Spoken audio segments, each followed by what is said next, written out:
Welcome to Structured Nonsense, three brown boys trying to make it in property, sponsored by DG Property. Today we have our fearless leader, our manager, Clint. So the reason we wanted to have you here today, Clint, get your perspective on property, your journey through property. Obviously you've climbed the ranks within, DG Property to get to where you are.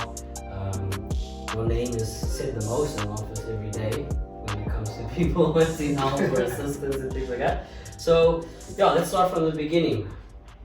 How far do you want me to go?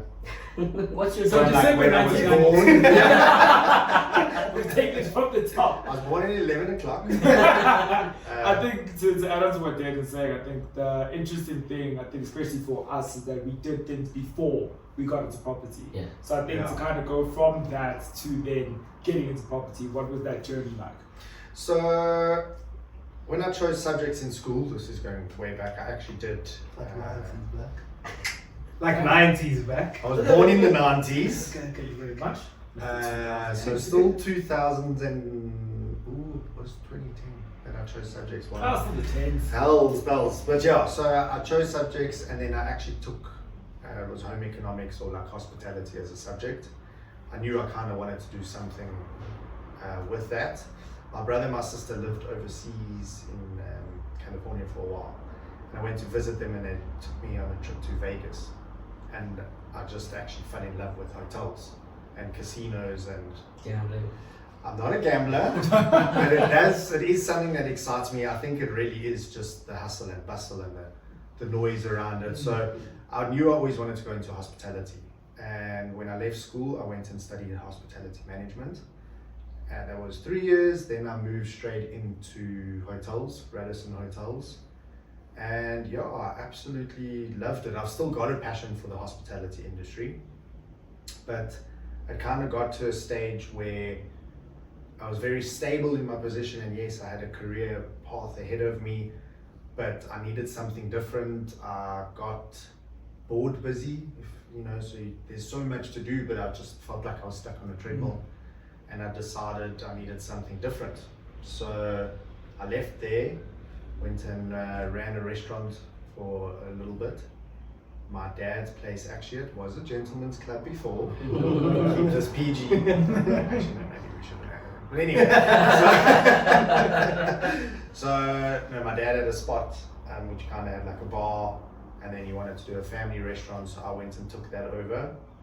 A short while after that, just didn't get the legs it needed, so we decided to close it. And then by that time, Michaela had started DG, and she said, why don't you come try property? My dad has always said property is the best place to be, and he just said with his businesses and whatever, whenever he needed like proper cash flow, he would either buy or sell property. So he thought, flip, okay, let me try property, and here I am, loving it. Actually, it's opened my eyes, it's given me good challenges, I've learned a lot, and I still think I've got a lot to learn, which is nice. It's a lot to look forward to. So you went from managing hotels and restaurants to selling hotels. Well, yeah, look, I didn't manage hotels. I didn't get to that level. So when I went into hotels, I started in event coordination, which was a lot of work. And then a colleague of mine had actually left, and I was the only one doing it at that stage. That was 12-hour days, literally from 6 to 6 or 6 to 7, and it was a lot of stress. I've decided I wanted to move in sales.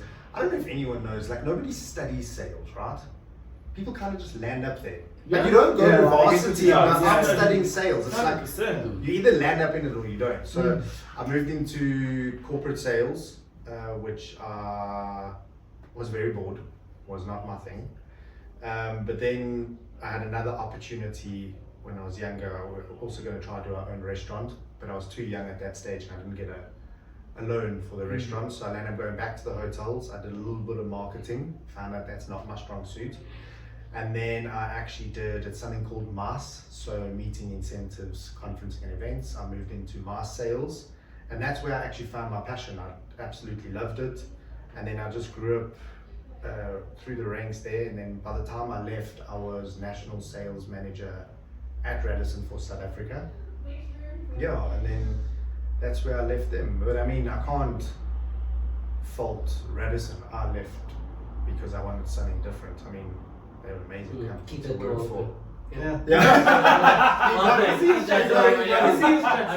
Madison, if anybody there is watching this, He still loves you guys. He still loves you guys. Yeah, but it is, and I've always said, I mean, when I've seen people, I mean, it was always my home. I was there for 10 years, 11 years. Even when I was in varsity, we had to do practicals, and I did 2 of my 4, 5 practicals at Radisson, and I just knew that's where I wanted to land up in those hotels. So, and they're a great group. They're awesome. So you got bored after you climbed the ranks, earning money, stable salary. You got bored enough that you're like, let's throw the salary away and go for a com-based job where money's kind of up in the air. Risk it all. That's a level of boredom I don't think I've ever hit in my life. It's not boredom as such. It's just busy bored. You're stuck on a treadmill, right? You need something different. And Yeah, money. you got to challenge yourself at the end of the day. Like, yes, money's money, but I've always been money comes and goes. Yeah. You know, if you Yeah, idolize it money, does. you're never gonna have it. That's right. So I was kind of like, I got to take a risk on something. I want to do my own thing. And also remember, in any company that you go to, the stress is never your own. So I was like, I need to take on something. I want to have my own stress because it's manageable stress, right? Yes. No matter what it is, whether it's financial, whether it's not financial, it's your own stress to have. And I think that's where I wanted. I needed that next step, that next learning aspect, and that's why I actually decided to do it. There were many months that I wanted to kick myself, and I went, what have I actually done to myself?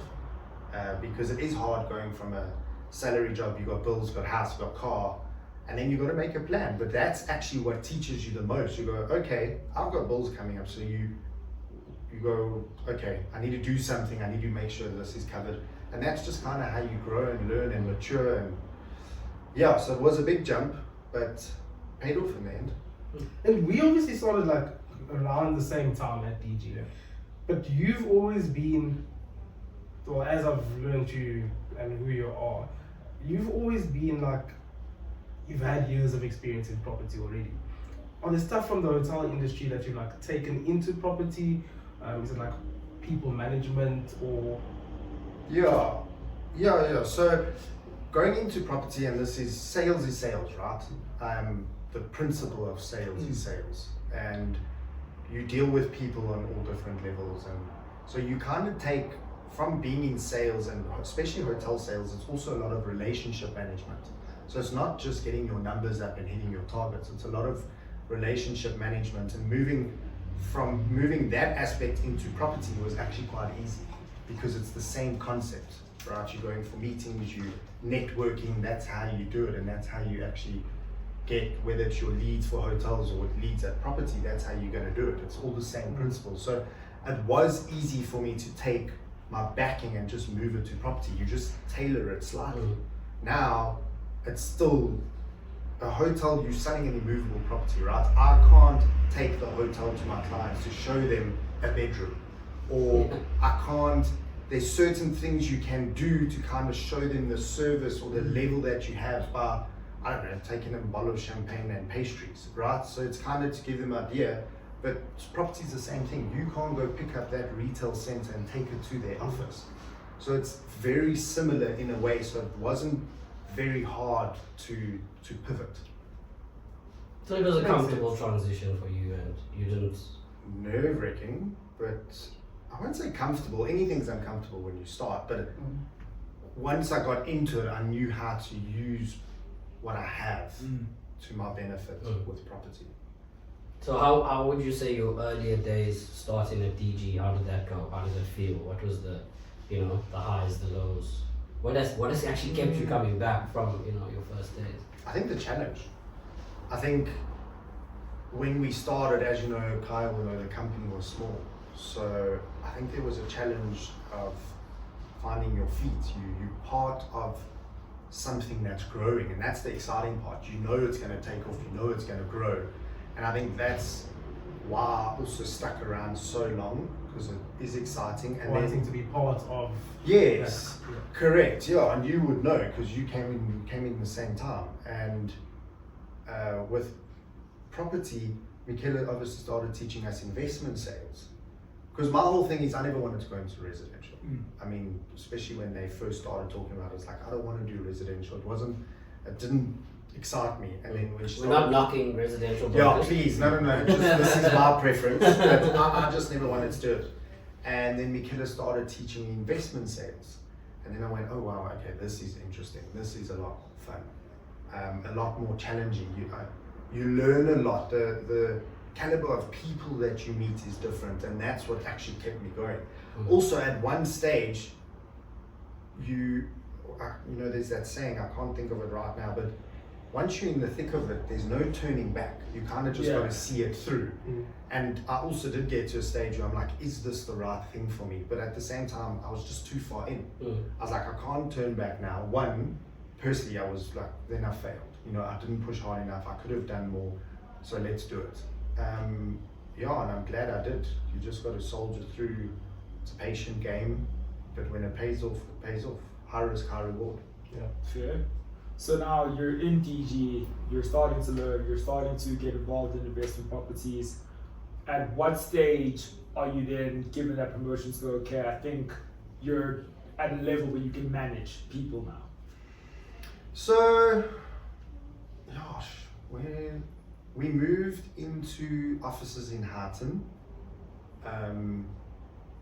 which didn't last long because all of us complained like little kids. Traffic was not happening for all of us, including our boss. So thank God she was on our side. And then when we moved back to, I think it was back to our offices. Michaela just said, "Look, do you want to manage the team?"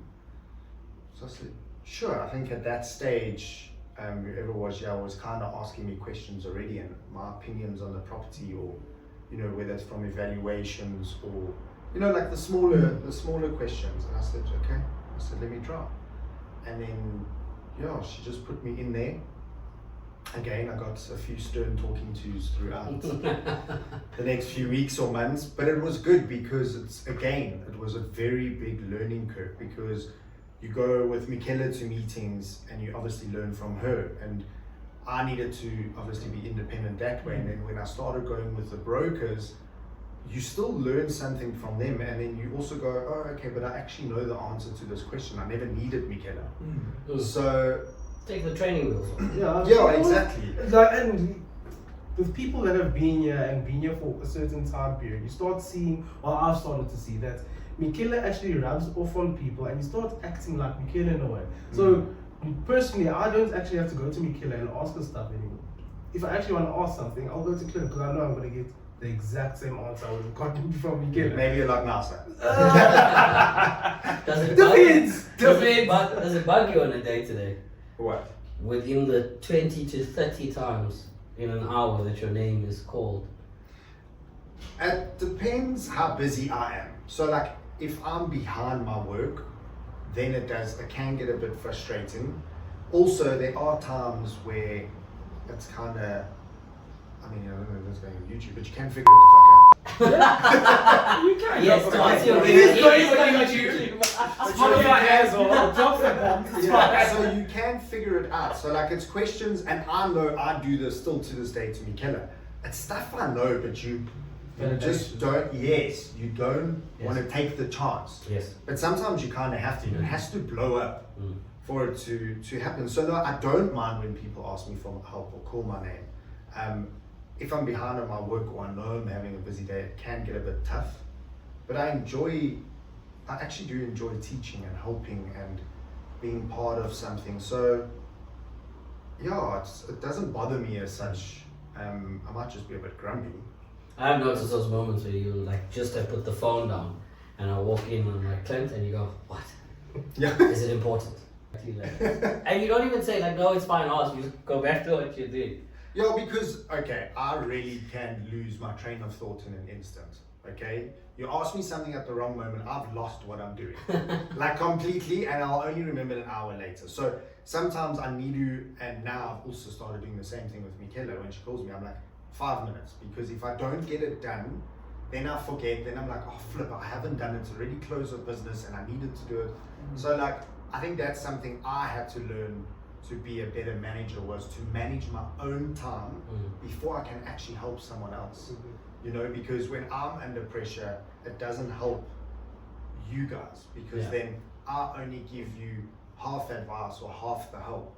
Where if I'm on top of my stuff, I can actually give you guys proper attention. And that's something again that I learned here, even though when I had the restaurant, I had staff underneath me, but it's kind of, I had, you know, when we're in the restaurant, I had a head chef that ran the kitchen, and I had a general manager that ran the restaurant. So I was more behind the scenes of, again, costings and the income and the expenses and controlling, because when I took it over, there was a big debt in the business. So I had to sort out suppliers. And so like that was my role when I took that spot over. So managing the team was slightly easier in that sense. But here, again, my biggest fear when I took on sales manager was like, do I know enough to help somebody else? And that was the hard part, and like that's the thing I said. How long does it take for you, well, from that point when you were elected as sales manager, how long did it take for you to actually step into the role fully? Now you just have the name tag on you, yes, Clint's the sales manager, but how long until you actually felt, yes, I am the sales manager? Sure, that's a good question, because I said that to Michaela. I can't remember which part it was with. I don't know if it was now being the GM or the sales manager. And I just said, I don't think I'm ready to take on the title. And she was like, why not? I just said, I feel like I've got to prove myself. And she was like, well, you have to me. And I was like, yeah, but I don't feel it. Like, I don't feel that I've done the deals that warrants that or whatever. And she was like, you can't look at it that way. You know, you've got to be a leader.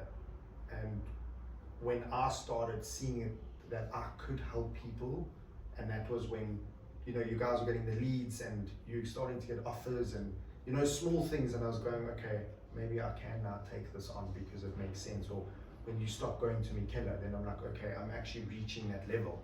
To give you an answer, I don't know when that was, but yeah, there was a little bit of a, not guilt, you kind of just like, am I ready for this? It's like imposter syndrome. So Yes, that's exactly what it is.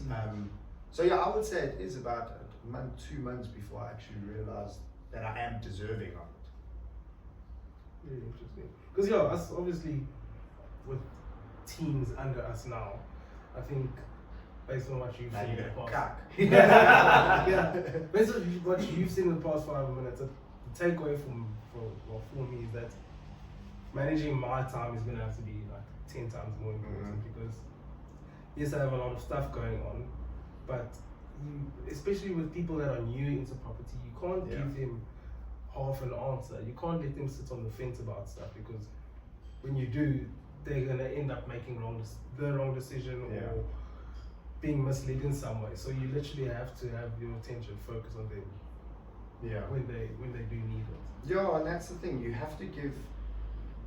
Remember, you got to give people the time that also deserve it, right? There's time that you put into people when it's training and they're new, you help them, but there's also only so much you can give them before they are on their own, because time is money and you don't want to waste your time, because then you're not getting to make money. So you invest in people that can invest in the business. That's the honest truth. So you got to bear that in mind. And I always give everybody the benefit of the doubt. Maybe they need this, maybe they need that, but sometimes just people don't want to do it. So you kind of got to go sink or swim and walk away. That's the biggest thing. And now coming in, over December I had a long think, because last year, as you know, 24 was rough. Needless to say. I think for everybody. Yeah, it was a year of sandpaper, I think. That's perfect. Put it bluntly. Yeah. 100%. And I had a good think over the holiday, and something kind of just dawned on me. And when I was at one of the hotels, we had a general manager who's my age now, 32. He was a general manager of a 220 bedroom hotel, right? And he was just spot on. Like, he turned the hotel around, service was excellent. And like, I just started thinking, how do I become someone like that? How do I need to change something in order for me to become more efficient in my own work and to help my team. And the smallest difference, and I remember he always had a little black notebook, right? It was his management notebook. And that's now been actually the smallest difference, because last year I had about 14 notebooks and I didn't know what I'd actually done. Yeah. Exactly. So like the smallest thing that I did this year, I've got now a management notebook where I have all the meetings, internal meetings with you guys, notes. It's actually my Bible, because if I lose it, there's a lot in there, whether it's salaries, costings, I've made notes of everything. And then I've got a meetings book. So it actually helps you separate your life and your duties. And I can see already in a couple of weeks that we've been back at work how much better my life is. I think That's something so small that can actually help you so much. That's something I've definitely noticed with you, where I haven't been here as long as Kai has been here, but from last year to this year, I think the level of efficiency on your side has skyrocketed. It's definitely changed. Yeah. It's skyrocketed, where you're able to still offer the amount of help, but you're also still on top of your stuff as well. And I think that's been interesting to kind of see and try to implement, because now that we are team leaders, we've got teams that we need to also take care of and, you know, build and grow to a certain level. But I think the lesson I'm kind of taking from you with that is we also need to be on top of our stuff too. Yeah. We can't let our own things slip to the wayside and then just focus on the team. We need to find like a very healthy balance Yeah. between the two. And that's something I've definitely seen Yeah. a change of this year for sure. And I'm sure obviously there's moments where like you're coming into work and you've got this big deal on the table, and that's like the first thing you want to tackle, the first person you're on the phone. And then as the doors open, somebody's already at your face. Clint, what do I do about this? Clint, what do I do about that? Clint, you have a meeting at this time. And by the time you actually sit down and get to it, you're already exhausted.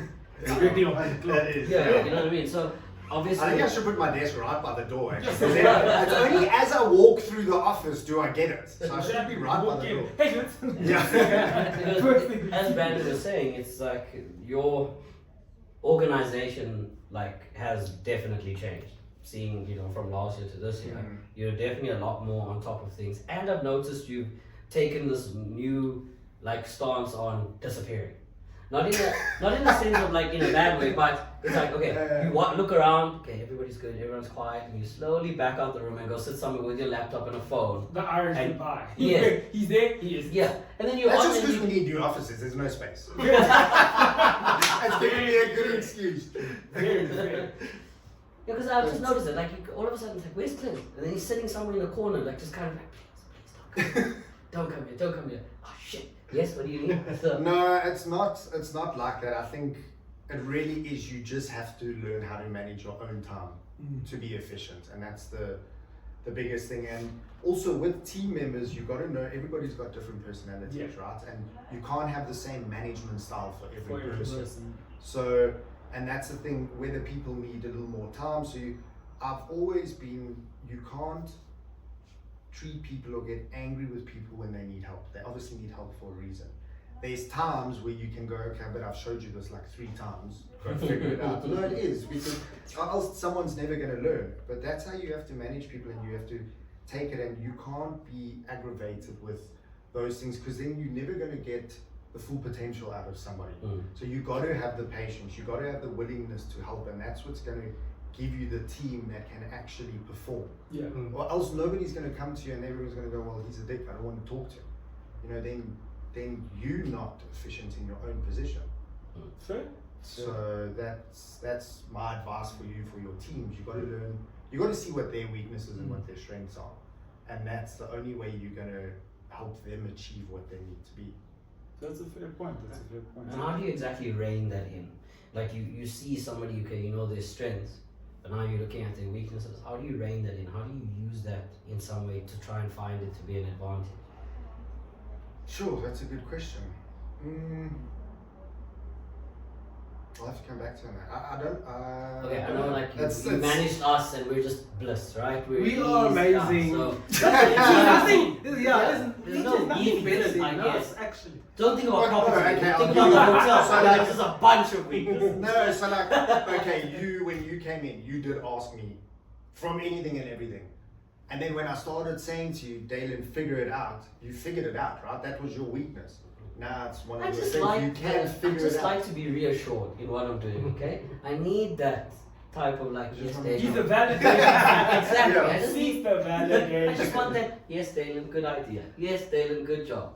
Now I'm gonna wrap it up again. Apparently, I haven't done it enough. So what is your focus now? Obviously, you are the core of DG, but what are you focusing on? What do you actually want? So my next step is, well, obviously I still do deals, right? So that's now one of my big focuses for I've got a big target to achieve, and so far it's pretty much halfway there. And we're only in January. So that's my first one, is obviously to make my target. The next one is we have to make company target. That's the next step. And my goal for the company is we've got to grow it. We've got to grow the teams. We've got to grow the workforce.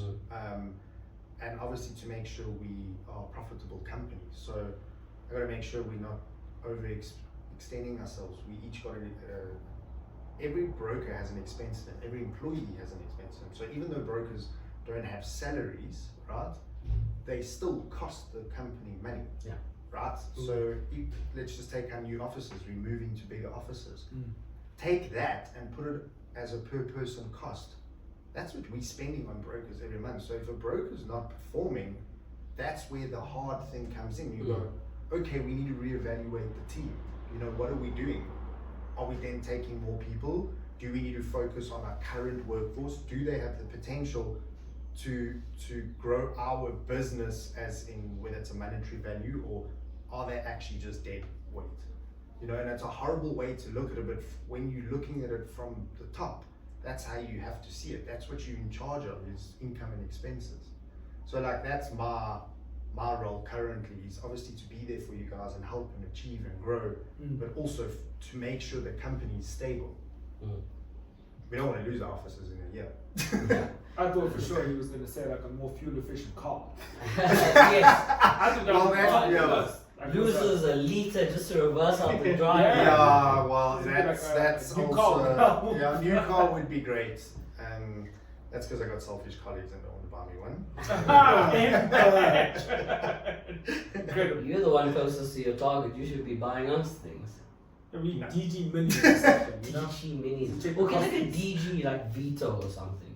I think that's a brilliant idea, but I need that comes see from you you did guys, that. right? So you did that. Now it's our fault. Hey, see how you did that? Listen, let's just get the air fryer and we'll The pitch for the Just air a- fryer was amazing. We are getting an air fryer in our new offices. Make that happen. Boss already approved it. Yes. Russell Hobbs, Who's paying for it? The Our company. boss. our boss. Company. That's not in my budget. She's Wait, not jump. paying. Wait over your head. Sorry, Clint. We had to go to. We did a whole pitch. You in pulled here. out the big guns. We had no choice. Look, One pizzas in the office every day. Dalen is a TJ Mutant Ninja Turtle. What are you talking about? We literally, we an air fryer for food. Dalen is literally just thinking about pizza. You can make a whole Dalen's whole the air only one fryer. that I have seen. Wait, let me just give everybody and the whole internet right now. Dalen will walk into the office, warm up a bacon carbonara pasta from Woolies. Not anymore though. Oh, Not anymore. what did you From eat this Woolies. What were you eating this morning? Hey, that was just pasta, tomato sauce, and basil. I've seen Yeah, it. no, I've wait, seen wait, it. wait, No, I have not. Then I I'll do sit not eat down. ham or bacon anymore. I'm a I converted sit down, man. I'm just having my coffee. Dalen goes, where are you going, Dalen? And I'm just running to the garage. We'll rock up, zero fucks, and walks in with a Coke and, I don't know, a pie or A Red sausage Bull. roll, Red Bull. Definitely something to eat though. Definitely something to eat. I have a Then private Stru's car. got 12 o'clock comes, I'm going home for lunch. Chows again, and probably not a small meal, and by guarantee 3 o'clock he's eating something else.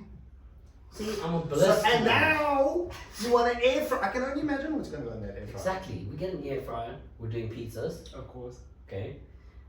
And other things that you can do in an air fryer. You get the pies as well. Pizzas, pies. You can do pies in the air fryer. Of course you can. Okay. You guys are definitely on that cleaning schedule. That's Who's watching forget that? the cleaning It's one schedule. tray. Forget the cleaning Do you schedule. not think that one tray gets dirty? No, I'm saying that's it. That's how easy it is to clean. It's just one Have you tray. cleaned the air fryer? We have the.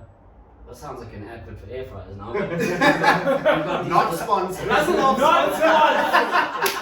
Not sponsored. We've But got it's the one disposable little things that you put the food on that. You put that in the air fryer when you Oh, don't take it out, yes, throw it yes, away. yes. You know what I mean? And that's what we spoke to. Forget the cleaning. I can guarantee that wasn't you. That was your mother. Oh, for sure. I mean, I am that level of maturity in my air fryer. You need to join the DG running team at this point. Is my point. I was awake at 5:30 on Thursday. And My then- boss done cancelled. Oh. Do you want him to have a heart attack? Listen, I just wanted to get the fast food out of his I'm system. surprised that 5:30 wake up didn't give him a heart attack. Yeah, that's My body was going into some sort of remission. No, that's the thing about it with the DG running team. I don't really care, if I'm very honest with you. It doesn't really faze me too much. But my biggest fear, and I'm hoping this is a safe space, my biggest fear is that my child has an athletics day and there's a race with the parents and I'm lost. I have nightmares about that. Or trip on the shoelace. I have nightmares. So I just wake up in a cold sweat going, I need to not be lost. The only thing that's making me think about the DG running team is just I can't be We're lost. still waiting for your blood test for you to join. We're good. We're good. So you're Yeah. okay. So first day is Tuesday. I said we're good. The only thing, if that happens, Uh-huh. right, and you do fall on your our only hope for that is that your kid's old enough to remember forever. It should That will be, Should. no, it has to.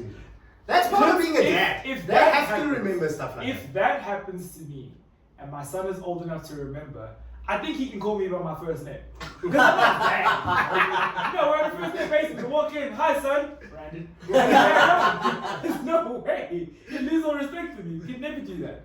A question I had, to bring it back to property and not air fires, the question I had was, so we asked McKenna the same question in terms of you now are working on that big deal, the big deal lands. You've got it, commission gets paid out. What happens in that regard? Like your first 6-figure come. Did you go crazy? Were you kind of frugal with it? What did you do with it? Oh no, you run. Yes. For 6 months, you run. Ball out of control, man. Go crazy. I don't think he's joking. 'cause Spend as much money. No, I'm joking. that reply Don't do came that. too quickly. You run. Because that's what you think. Yeah. You're like, that money's gonna hit my account. And I'm buying this. Yeah, I know that. This. This Caribbean island and I'm happy, you know? But, so, no, I've done a lot of, okay, so obviously when I left, no salary, right? Yeah. Commission based, you now start thinking of your finances. Mhm. But as soon as you see that big deal, you're like, yes, I'm good, it's Yeah. coming, you know? But again, when is the next one coming? You need that pipeline, and that's what you constantly got to think. When is the next one paying out? So I've taken like the deals and whatever amounts it is, and you kind of get a figure, and I go, okay, how much can I actually pay myself for salary? Yes. What lifestyle can I live? Yes. And then that's kind of how you have to do it. Put it in a savings account and kind of pay yourself a salary depending on whatever you need to do. I definitely think you've worked hard, and like Michaela always says, you've worked hard for the money. Spend 10%, blow 10%, whatever you want to do. Go on holiday. I don't know. Put a full tank of petrol. Yeah, No,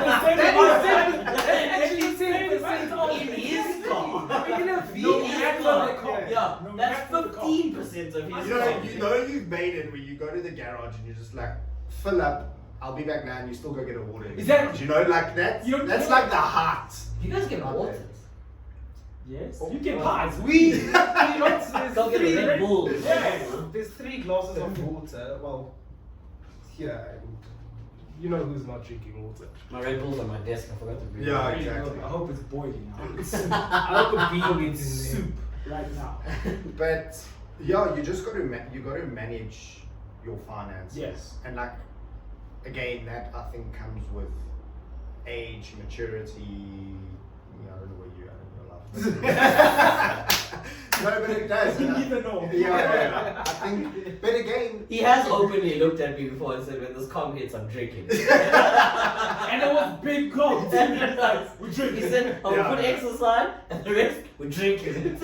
yeah, no, definitely not. Because you know you've got bills, you've got medical aid, you've got car, you've got so you got to be able to sustain yourself. And like the way I look at it, right?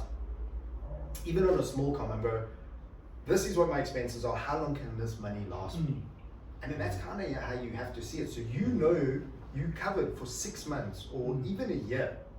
And then whatever comes after that, because you know in a year you're going to make something. Yeah. If you don't, You give yourself an shame, increase. I think. Anything comes on after that, you give yourself a increase. Yeah, exactly. I got a raise. 2 waters at the garage. Yeah, exactly, 100%. And fill the waft. Just putting tax all over it. Because I know, like, for me, that's a big aspect, I think, when people get into this. Yes, there's a hell of a lot of money to be made. But when you sink that one deal, you don't know how long it's going to be till the Yeah. next. Yes. Yes, you can tell yourself, I'm Yes. going to work hard. There will be another deal for sure, but you don't know how long it'll be. Like, I know for me, for instance, I can go to my F&B app now and I've got enough money to actually not have to work for another single day if I die tomorrow. If tomorrow's my last day, I'm good. I would have died perfectly cool, 2 bottles of water, half a tank of that. Yeah, That's exactly. it. You know? So I think it's a big thing that people I don't would really be realize. pissed off, right? If like it's I my would- time to go, Mhm. and I'll just put a full tank in my car. Oh, I excuse me, will haunt pour the it on my person. grave. Yeah, I'll haunt the person that drives the car. Pour I'm it sorry. on my grave. Sorry I'm for taking you. it with me. I'm showing up a jerry can. At 22 rand a litre, Oh, okay. that must come with me. I'm taking it with me. So I think that's also an important Use point. that to Yeah. cremate me.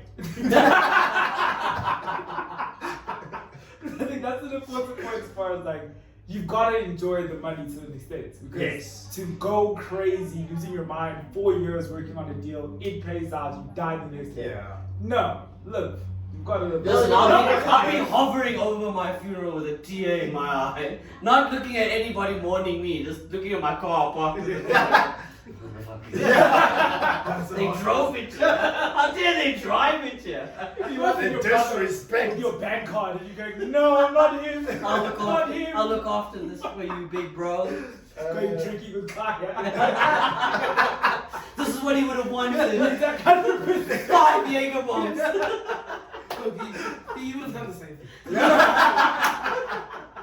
But I think for us, like, when I started, like, actually, like, earn a little bit of money from it, from property, like, you see the money that's coming in before it comes in, and you're like, wow. Mm. But when it comes in, like, there's something that, like, clicks in your head, and you're like, okay, yes, it's good money, but I can't actually go do what I like. Yeah. It's like we say it, but it like clicks and When you it notice actually in our lands, head. You're yes. But I think Okay. the thing is, with being a broker, it's like when you start a deal, and I think all of us do this. When you start the deal, quietly you check what your com's gonna be. You already know you want this deal. You just want to see what the com's gonna look like. Once you have that figure, you start mentally spending that money. Even though you try not to, you start mentally spending that money. By the time the deal is concluded and the money hits, life has changed quite a bit. Mm. Your needs and wants have changed quite a bit. So the money hits and it's like, I actually don't want to drink it like I planned because I need to buy new shoes for work now. You know what I'm saying? Funny that you say that because you're right. Obviously, last year I was doing that, and you're like, I can close this, and this is how much money I'll make. Mm. Where coming in January, I changed my mindset. And well, I would say maybe like November, December, I changed my mindset, and I was like, I really just want to focus on closing deals, right? Yeah. Because the deals are going to bring you money. And 100%. one thing, again, like my dad always said, chase the deal, not the money, Yeah. Mm. right? Because then you could be just, you're chasing I don't know what the saying is, a white horse or a unicorn. Unicorn whatever. chasing Okay, White thank you. whale. Oh, there we go. That's it. Yeah. So that's the thing. So chase the deal, not the money, and that's where it's kind of led me now. And when Michaela goes, well, what have you agreed on, com? And I'm like, well, we still got to get to that point, right? So even though it is sometimes harder to do it at the end, but you're also closing that deal that you will get money in, Yeah. right? So you can't always go full on and go, I want 5% on this deal. We know landlords aren't going to do that. So, but if you go in and you go, I'm going to close this deal This structure is as well. how much I want to get out of the deal. Work around that, and that's kind of how I've started seeing it. And so far things are working out. That's I what don't know, I've changed my mindset a lot this year. That's what I told Jenna when she started on like training and stuff like that. And I would tell any new broker, money chasers are the first ones out the door. Yeah. They get deterred after a month or two, deals aren't closing, or the money's not good enough maybe in leasing, or they're not okay with waiting for transfer, whatever the case may be. And those are the people that are out the door. Yes. If you put your head down and work, accept that it will come and put it in, once you open the door, that money just keeps rolling. Yes. It's about you at the end of the day and your Yes. dedication to it. But you come in and you see the figures. Everybody sees, I can make 1.5 million if I do this. I can make 2 million if I do this. And then they already get so frazzled by it, they forget to do the work.